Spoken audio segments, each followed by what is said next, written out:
Here we go. I'll say a prayer.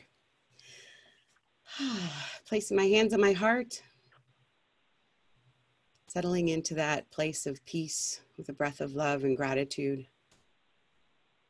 So grateful for the opportunity to come together with these beautiful souls. Grateful to know that we are blessed and we are a blessing. Grateful for our willingness to openly share from our hearts. Grateful for all of the assistance, both here on the earth and in the heavenly realms. We ask that they join us, surrounding and supporting us, blessing this call, blessing my new refrigerator and the gentleman that will be delivering it. So grateful for the blessings that we are, and grateful that we get to share those blessings with everyone because we're one with them. In grace and gratitude, we let it be, and so it is. Amen.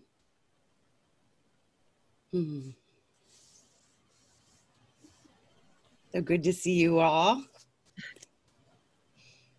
So it was short. It was a short read this week, which was okay. There's still lots of juicy details in there. Would anyone like to begin our sharing? Well, I think juicy details is a good way to put it. I started reading it last night, and then I continued this morning, and I got into the part where it really starts to get into talking about healing and sickness and the body and all that. And I find that I don't think I fully understand all of it, and I keep going back and forth. I find my mind telling myself, oh, well, you'll never get this, you'll never understand it. And I'm wondering if other people experience that same kind of defeatist attitude when they do this. Because sometimes it just seems so huge, so huge to take in and so different from our normal way of thinking. But I'm really curious about the healing part of it. I mean, it's really got me fascinated, and I'm going to go back and reread that. Yes, absolutely. Thank you. And heads were nodding. Diane, would you be willing to share a little more on what you were relating to Deborah on that with? I just go around and around all the time. Oh, which one? That's all right. Diana, you can go first, and then Diane after you. Okay. I just, there's sometimes I go around and around and read it over and over and over because it just feels like it's not connecting somehow with me. So don't feel bad about that. But I think as we go along and we read and we go along, it just becomes, all of a sudden it just goes, oh, okay, that's what it was about. Okay. So there you go. Thank you. Well, it's the same concepts just being repeated in different fashion about a different kind of slant on the topic.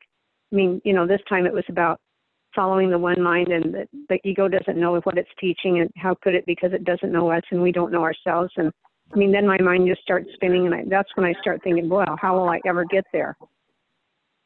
It does repeat in different ways because we all learn in different ways, and he teaches to each avenue that we learn from. So. Oh, okay. Thank you. Yeah. Yeah, thank you, Diana.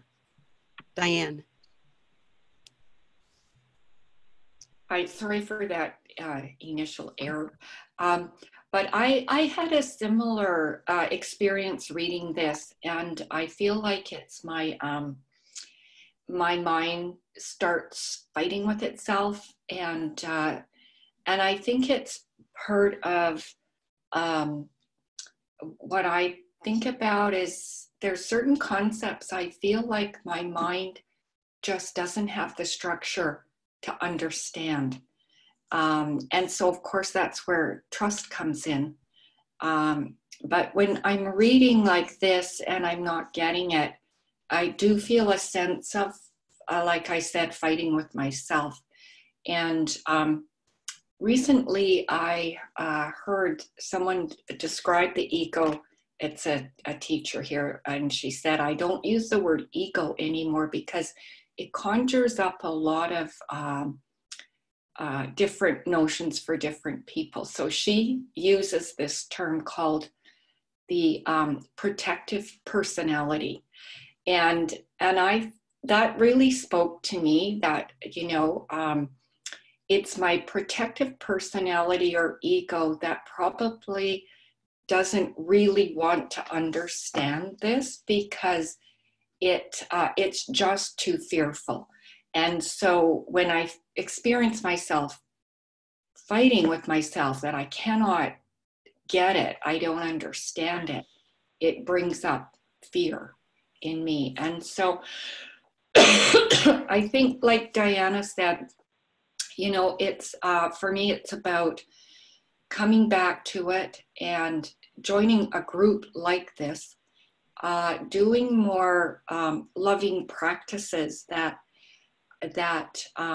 support myself, and to know that little by little I will get it. And for me, it's kind of like baby steps. I get a little bit each time.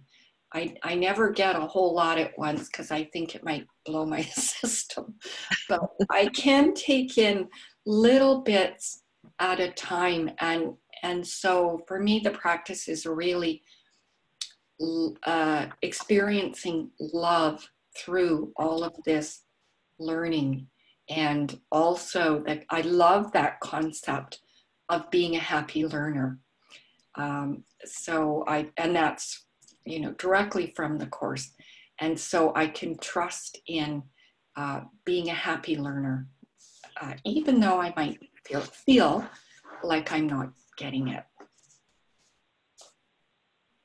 Thank you. Yeah, thank you, Diane. Yeah, and I feel like it's being patient and kind with yourself, even when you're feeling like, oh, this is just like, when I'm reading it, my mind just wants to go, yeah, right.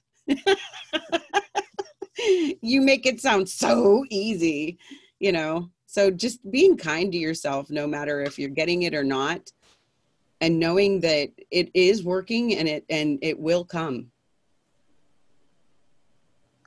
Carla, were you going to share something? Thank you. I've gone to a lot of meetings. I used to go to 3 a week, and then about this, and when I first started reading this, it was like all these knots.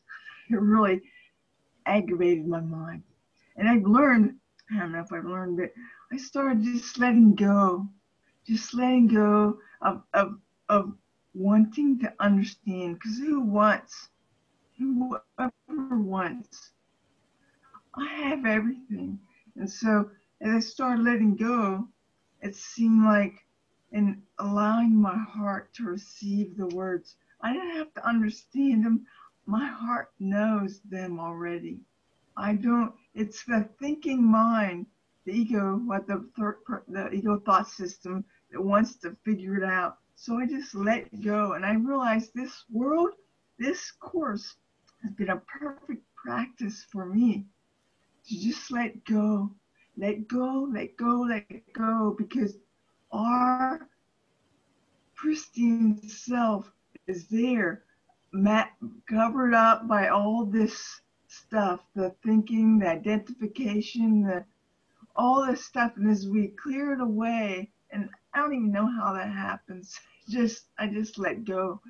And then what's always been there, we'll see it.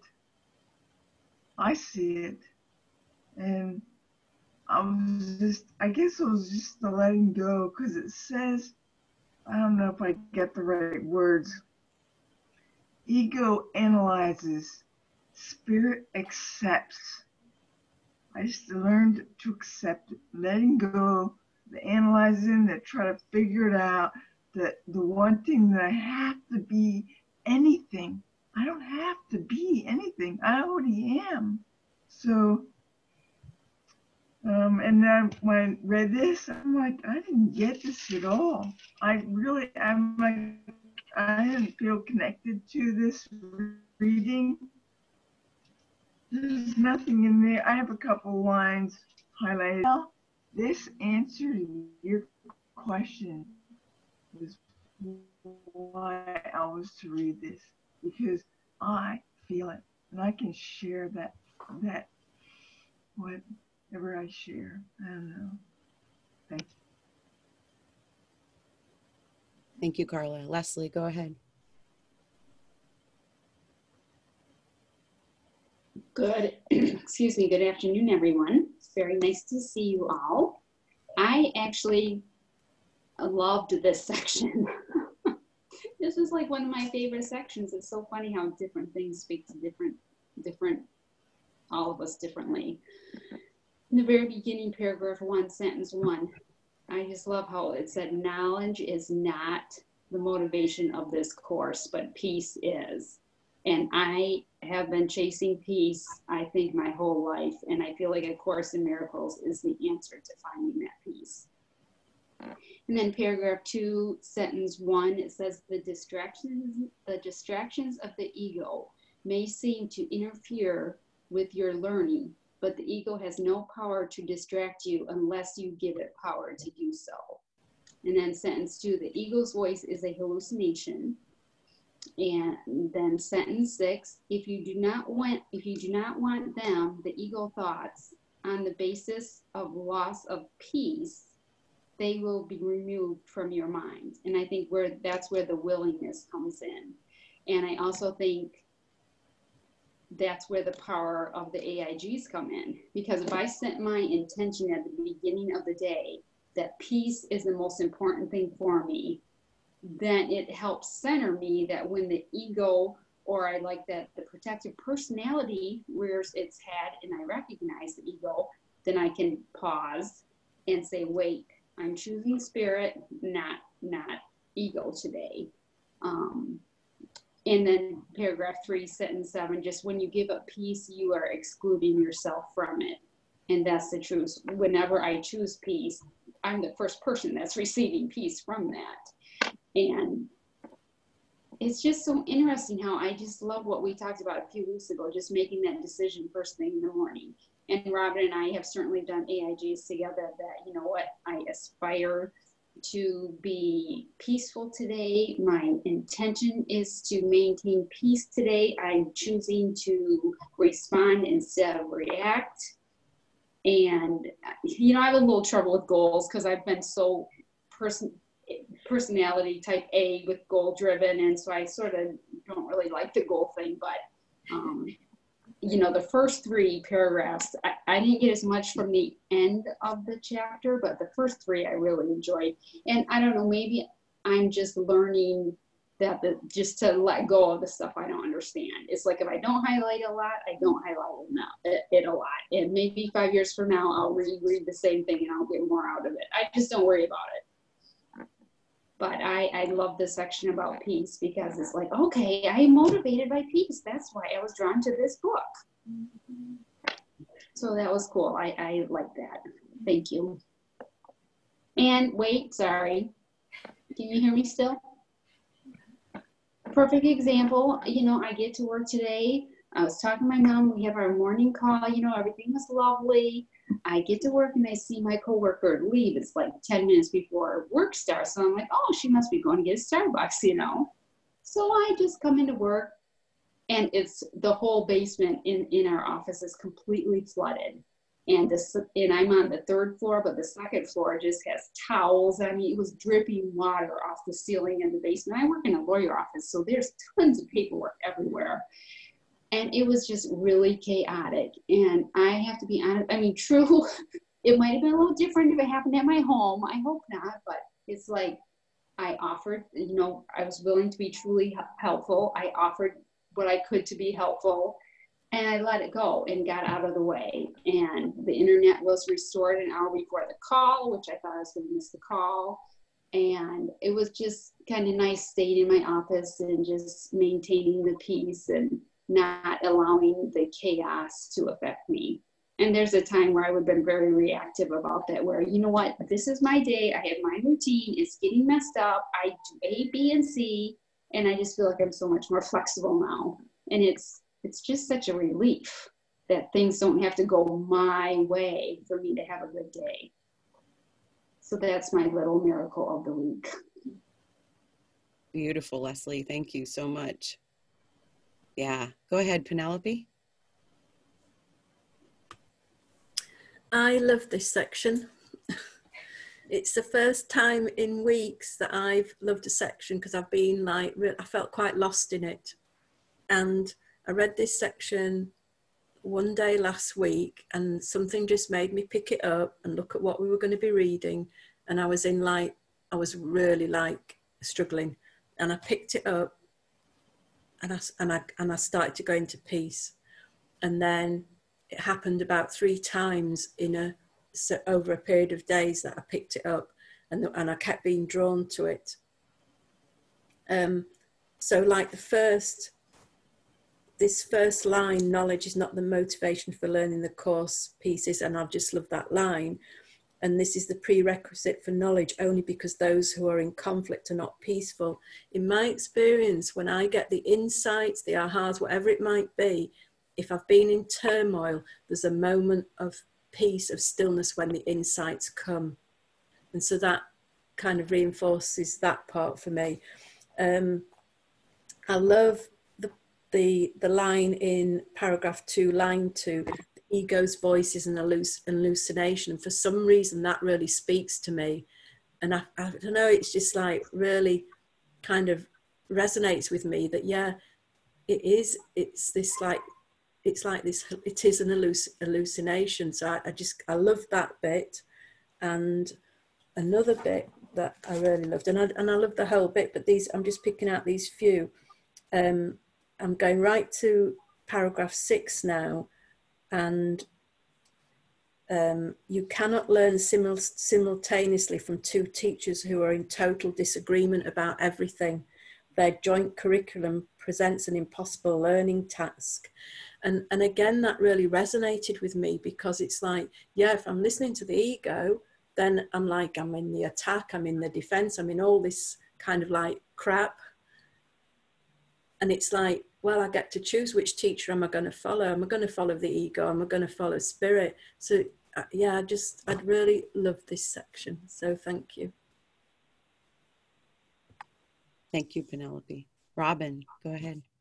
Well, I'll go with the 3. I don't know what to say, but yes, I really love this section too. And Linda, I really love your slowing us down, and you may give us more sections at a time, but for me, just knowing that we are having one section just lifts me up and raises my vibration to start out with. And oh my gosh, I underlined everything that everybody has mentioned. I did want to say, in just reading, there's obviously sections that I don't get, or just in general, every time I read the course, there's a lot that I'm not getting. And I guess I have learned to just relax in the reading. And if I get one sentence that teaches me, I feel like this is an ongoing revelation, that the learning is ongoing. And this book, we can read it until we, years and years, and we will always get something new and wonderful. And so I think we just, if we can relax and stop harassing ourselves or being upset because we're not getting it, we are getting it. There's so many levels. There's so many ways that people learn differently. And I agree, maybe Diane knows something about it gets repeated, so somebody will hear it in one way and someone else will hear it in a different way. So I think for me, just knowing that it's an ongoing revelation, or that's what I believe, that God is always teaching us and opening us up. And this book just, we can read it forever and get something new. And that we are reading it, trusting that we will get what we need in the moment. And that's all we need, because it's enough for us to take in. And so there's this knowing about the levels. And for me, not only relaxing about just coming to, and that's why I love that you did one section, and I'm not saying you have to keep doing that, but it just sort of, even in the act of slowing down the stress or whatever, the anxiety of, I've got to read all of this and I have to understand it. So I really love that. And I just feel like the levels are there for us for our ongoing maturity in spirit. And the relaxing and the acceptance are not only about our readings, but just the way to live A Course in Miracles is really to relax, even when things are extremely non-relaxing, to use that opportunity to practice that. Because I think that it's the relaxing and the acceptance that where we find ourselves in the flow. And I just loved this section. I'm so glad that it seems like there's a section that I just groove on, and then the other sections I'm like, I don't like this. So, anyway, thank you. Thank you, Robin. Go ahead, Carla. Oh, I muted. I just need to leave. I was just going to go. Thanks. All right. Have a good day. I like the bit. It does weird stuff. Well, go ahead, Penelope, and then Leslie. Something that just occurred to me when Robin was speaking is how interesting it is that I don't necessarily include myself in this when I'm saying this. I was going to talk generally, that how we treat even this as an intellectual exercise. And I it's like I really get that there's no way I can treat this as an intellectual exercise. It just doesn't work like that. And Carla, I remember, I think quite early on being on these calls, Carla used to talk about, there'd be like, she'd pick out one line. And I just think it's great just for me to celebrate if I just understand one line of it. And it was interesting when Robin said, I can't remember how Robin just worded it, but about, maybe reading 2 or 3 sections and then am I expected to understand all this? And it's like, isn't it interesting how as humans we focus on what we don't understand instead of focusing on what we do understand and building on what we do understand. So even if like I only understand one part of it, and I think it's great that it does explain it in different ways and Jesus talks about it in different ways so that we can all benefit from it in however we learn. And over and over again, it's repeating the same thing, the peace and the forgiveness and the extension of love. And so I just think it's just great. Doesn't matter how we all come to it, just to celebrate, just if it's just one line in even in a whole chapter, it's like, well, yeah, we can work with just that one line. So yeah, thank you. Go ahead, Robin. There is a sentence, I don't know where it is, Linda, in the Course that says, this is repetitious. Yes. That's what you mean. Absolutely. I mean, the words are written in the Course that this is repetitious. So, and thank God. Yes, absolutely. Leslie. I just wanted to ask you all, do you guys see the orbs by Penelope? The lights? Oh my gosh, Penelope, it's like we can see your angels. It's amazing. You have 3 like bright white orbs and 2 pink ones. It's beautiful. Do you feel like really high vibration right now? Yeah, I've actually shifted today after about, I don't know how many days of really, really struggling. And today, finally, I've made some kind of shift. So, yeah, and so thanks for pointing those lights out as well. Oh my gosh, it's amazing. They're really bright. That's so cool, and congratulations. I'm glad you shifted. Thank you. Yeah. You can always reach out for prayer. Don't forget. Yeah, thank you so much for reminding me. Yeah. Anybody else like to share anything? Well, I was just thinking a minute ago when everybody was talking about how they read it and gain some kind of meaning. I mean, the Course also says it deals with thought reversal. So, I mean, what everybody was describing was a reversal in their thinking of how to learn. That's my opinion. Yeah, absolutely. And for me, it is like, okay, so the ego thought system, it is for me, it feels like it's something that was put within me to try and keep me safe, but it's not always operating with correct information.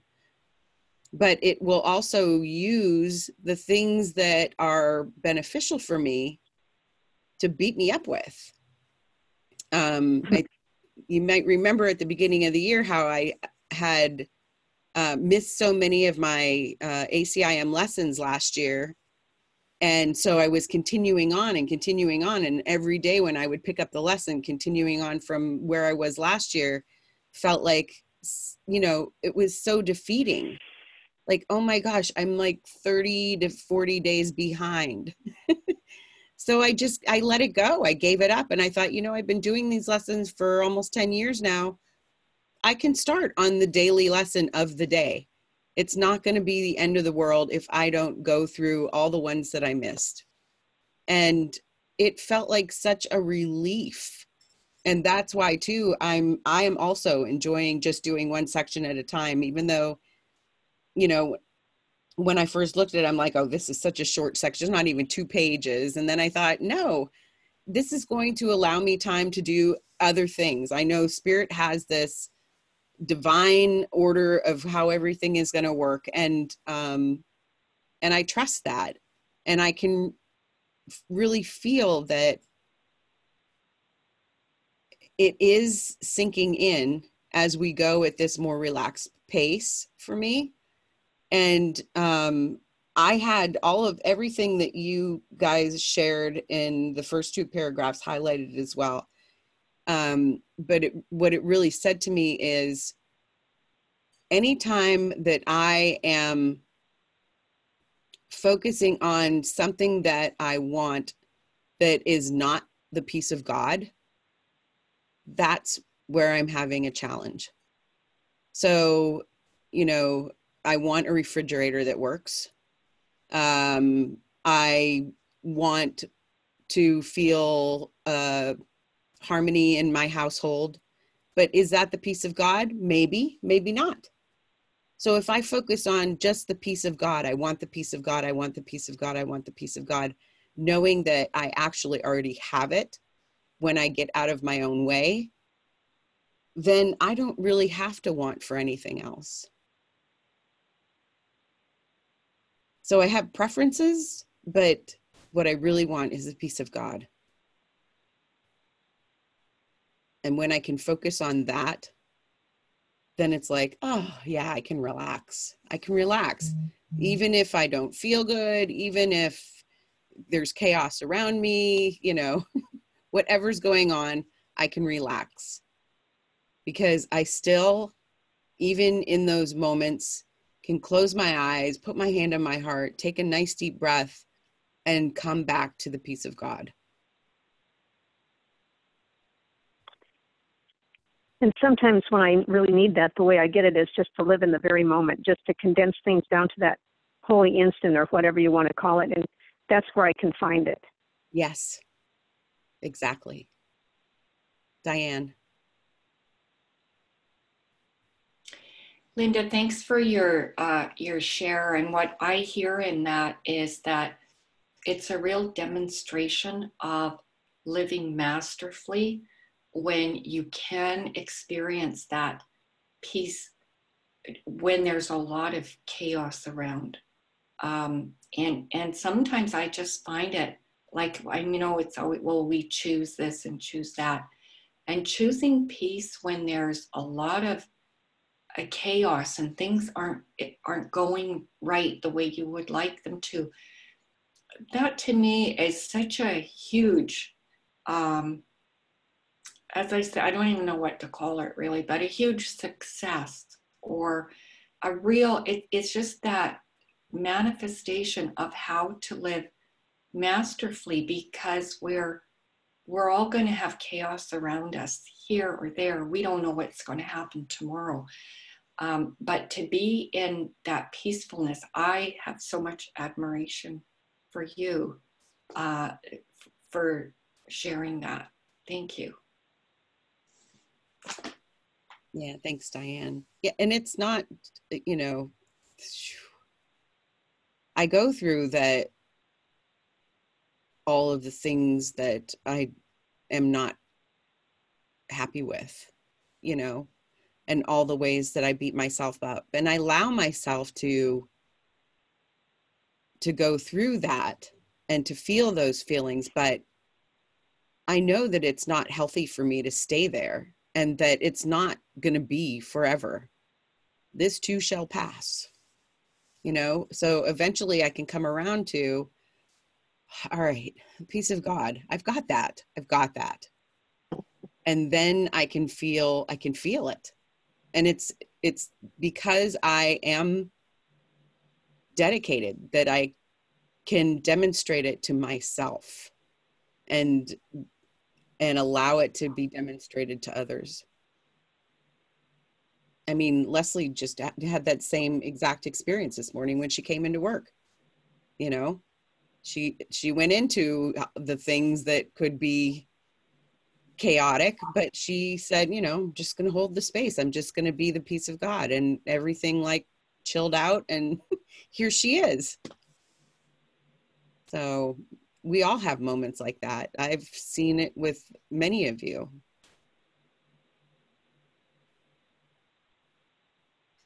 Practice, practice, practice, right? Go ahead, Mitzi. Well,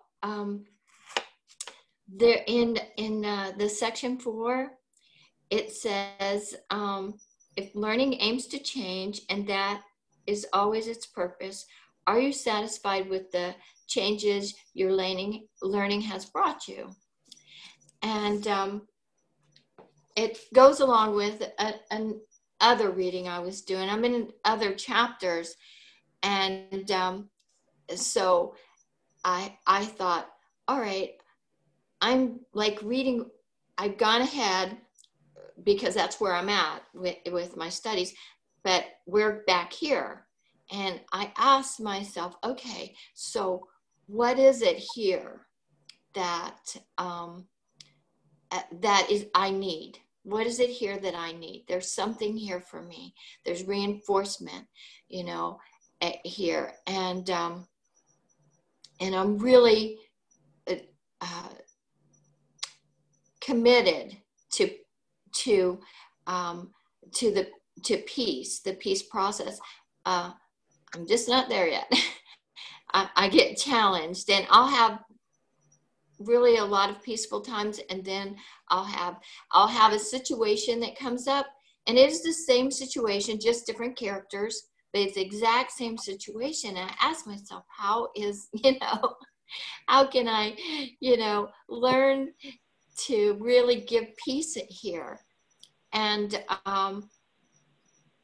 this morning's lesson that I got to was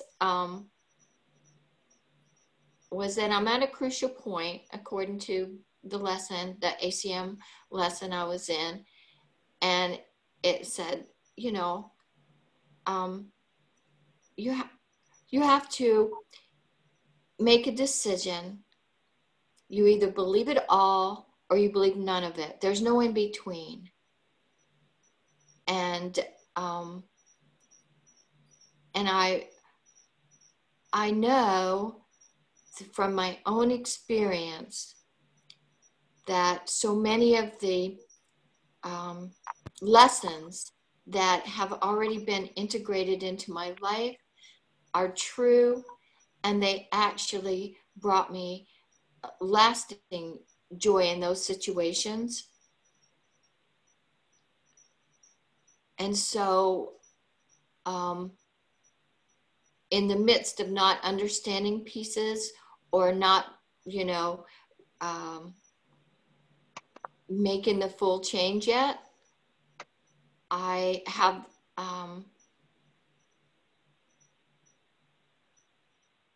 I just have a knowing that this is the right thing. This is it. This is the learning. The other learning, the other teachers just truly brought me misery. Just you know, it didn't look like it initially, but the outcome was always misery. And that is the hope that I have in the Course in Miracles, is to break that pattern by the change in direction. And I'm still learning what that is. I'm still learning to see when, like the part that says I perceive my opponents and that they're part of my piece, and I just want to stop attacking. You know, and I don't always see it clearly. So I just thought and everything that everyone has said today has just really been deeply meaningful. Thank you. Thank you, Mitzi. Yeah, we are getting it.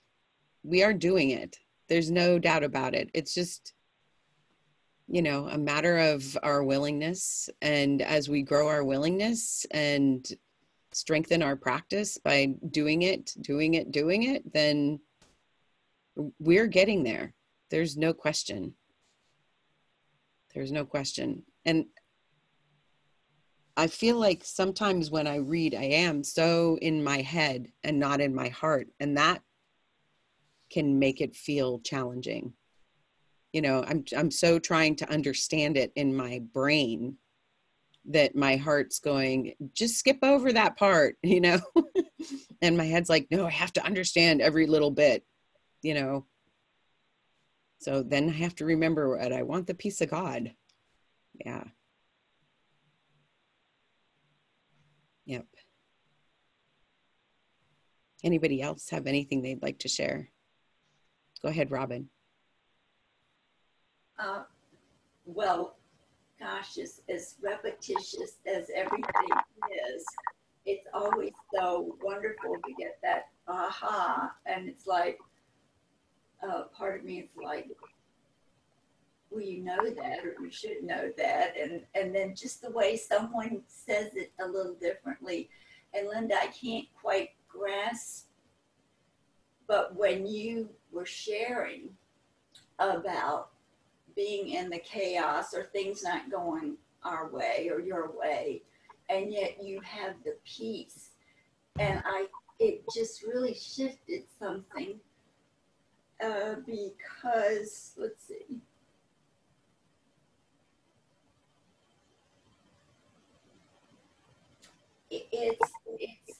it's like part of my ecosystem is like, well, if I'm a good girl and I stay in peace, that everything is going to really, there's going to be some manifestation going on.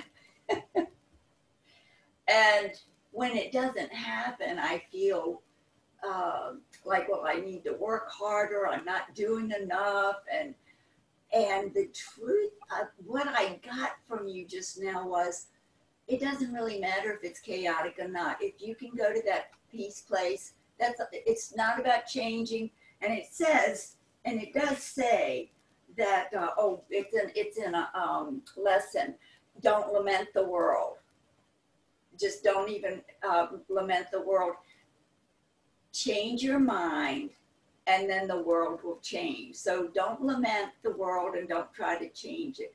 When you change your mind, the world will change. And I certainly see this in my life when I work in the invisible. And yet there's lots of things that are not the way I would like them to be. And I allow that to keep me feeling a low vibration or unhappy. And so my practice, what I have, so I'm doing like my own divine experiment. And I can't hear you, Linda, not that I need to, but I like hearing your voice if you say yes or no. But yes. thank you. My divine experiment is, what if I get up just the tiniest upset or the tiniest aggravation, I know that if I acknowledge that and let go, automatically I'm going to be in peace. And my practice is to really not hang on to the chaos or the mix-up or the misunderstanding or the whatever. It doesn't matter, is to practice heading back to center, heading for the peace.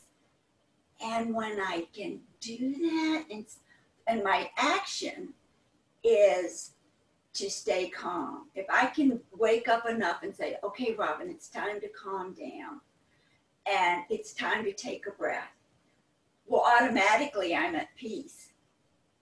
And what I'm noticing, if I just keep staying with it, that things happen that just blow me away.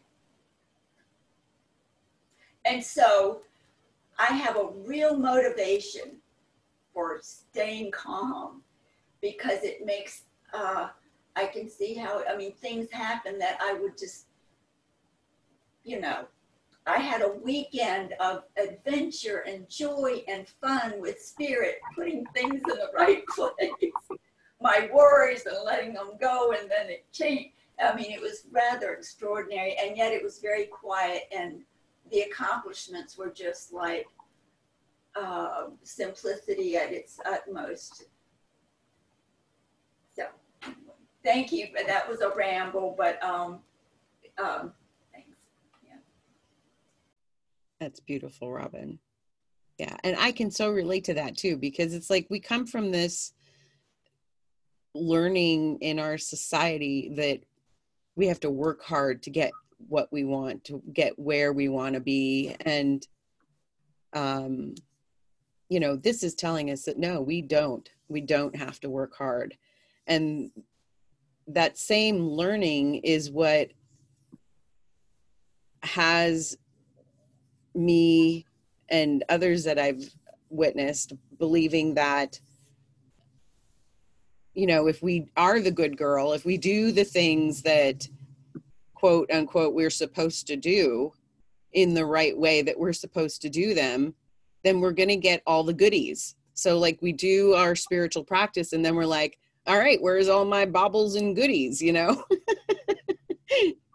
But that's not really how it works. So yeah, when I can get out of that mindset, so helpful. It's a deeper level that I'm just waking up to. And Yeah. Today when you shared that, it kind of really opened the door a bit wider. So thank you so much. I do want to mention the, oh my gosh, I've that last pair. What page is the last paragraph on?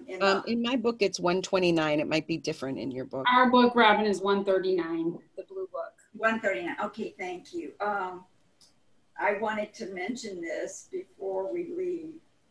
I closed it up.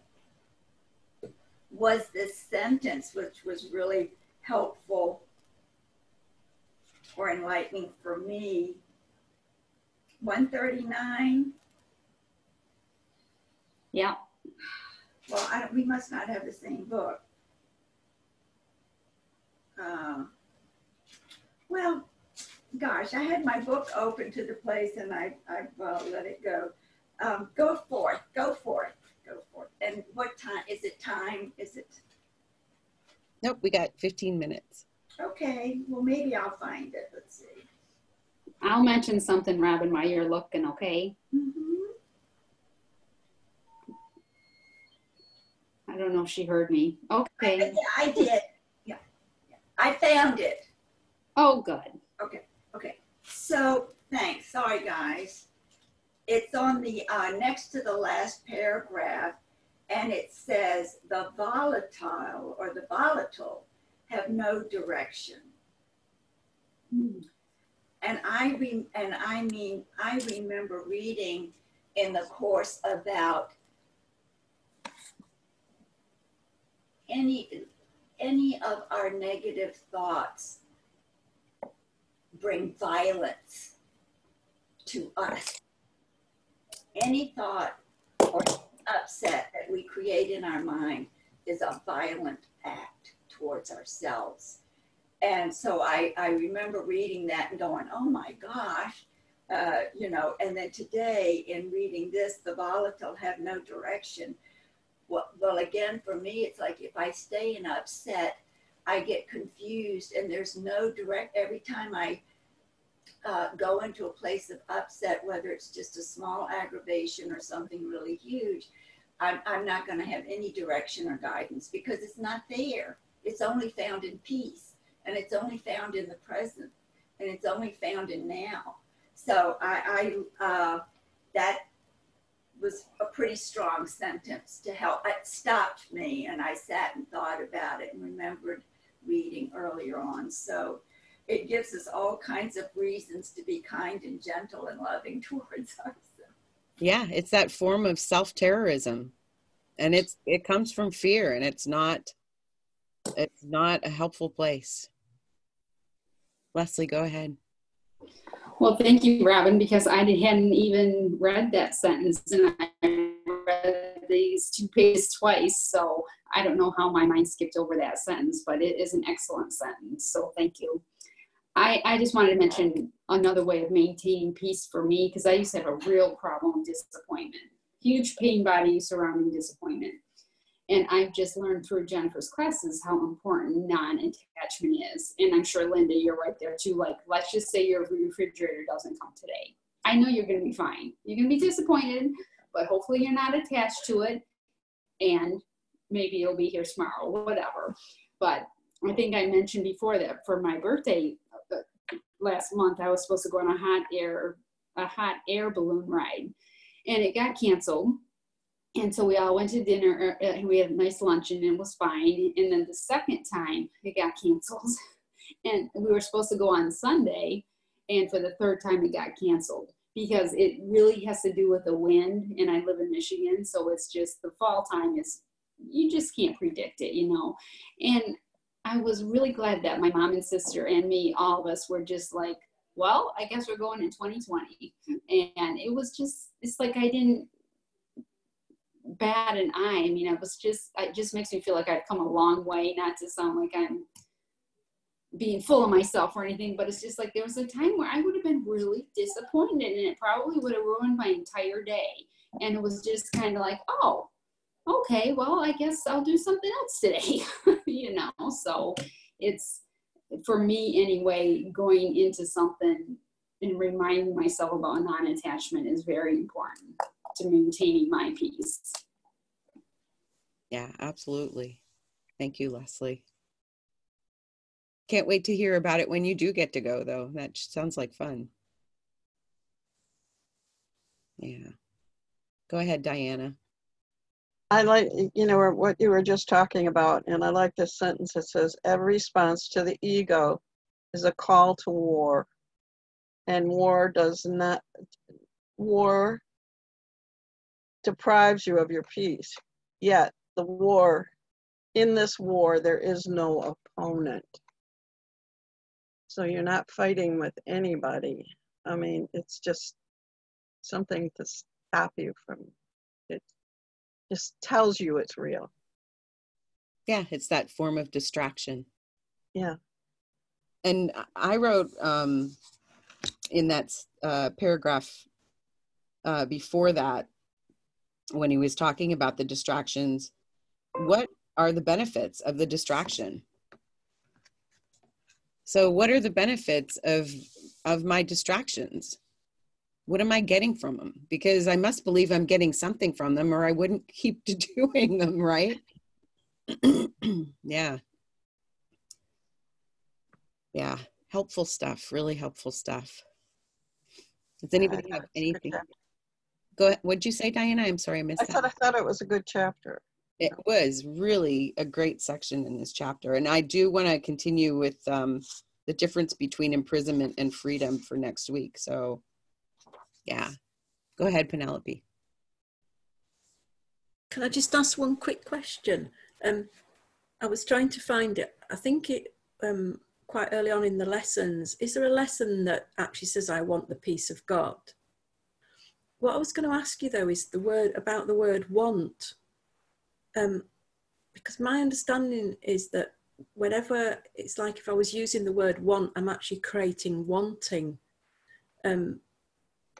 Because I work with some intention statements and I am statements around peace. I've got about 5 variations on it, and I made sure I didn't put the word wanting because I didn't think that would be helpful.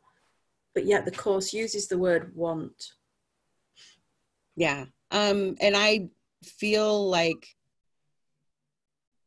when the course is using the word want, it's not affirming lack, but a lot of times because we do have that meaning of the word want in our brains and our belief system, that it can mean that if I'm saying I want something, it means that I'm affirming that I do not have it. So I feel like, we can read it exactly as it is. I want the peace of God. Or we can read it as the deep desire of my heart is to know that I am the peace of God. However it speaks to us, that's most helpful. Yeah. Thanks, Linda. That was a brilliant explanation. Thank you. Thank you. Diane. Well, I just want to thank everybody so much for this conversation, because I really got so much more out of this by participating and being with you all today. And I can really, it's just been such a valuable discussion. And I can really see that the repetition, even throughout this, these 6 paragraphs, that I love everything that everyone brought out, and it's just saying the same thing in a very different way, and it's so very helpful to try to get underneath my mind so that I can really get this. And I really love the one that I think I love most is I think Penelope, you brought this up in paragraph 2. The ego's voice is an hallucination. And that's really such a good reminder for me, because I've been on my own quite a bit the last few weeks because I've had an illness. And so it's been really interesting to spend time with my mind in an isolated fashion, and to just have so many weird thoughts coming up. And so it's really helpful for me to just, realize that most of this time I've been in this hallucination with these thoughts running by. And the other one that I really love is the first sentence of paragraph 4. Your past learning must have taught you the wrong things simply because it has not made you happy. And so I really cherish this discussion, and thank you everybody for really helping me grow my awareness with this day. And you're so right, Linda, it was a short one, but this has been a real jewel for me. So thanks everybody. Yeah, thanks, Diane. Yep, jam-packed, absolutely. Does anybody else have anything they'd like to share before we close out? All right, I'm going to read from Pathways of Light, Insights for Workbook Lesson 302, which is Where Darkness Was, I Look Upon the Light. As it says elsewhere in the course, God is love and nothing else. So the second paragraph could be read as, love awaits us as we go to love. Love walks beside us, showing us the way. Love is the end we seek, and love is the means by which we go to love. In this world, we cannot experience the love of God fully. Love is one and cannot be experienced while belief in separation is maintained. But there is a reflection of love in this world that is the means by which we can return to the full experience of the unity of God's love. This reflection of love is forgiveness. Forgiveness clears away the darkness so the light of love can shine upon our vision and show us the truth of our unity with all that is. Because of the countless forms of this world, it seems that forgiveness must be applied again and again. Circumstances that call for forgiveness seem to be different, but the need for forgiveness in every circumstance comes from one core mistaken idea. That idea is the demand that God give us special favor, that he give us love unequally. Gradually, as we practice forgiveness, we begin to see that all circumstances in which conflict and guilt seem to occur are the same. The light of love shows us that where we believed there was division, there is only unity and wholeness. Where we saw guilt, there is only innocence. Where we thought there was harm, there was harmlessness. Love walks beside us and shows us the way to full recognition of ourself, of love. Forgiveness lets go of the barriers to that recognition. As we let go of the veils, the clarity of our love that we share with God comes fully into our awareness, and we recognize God's world.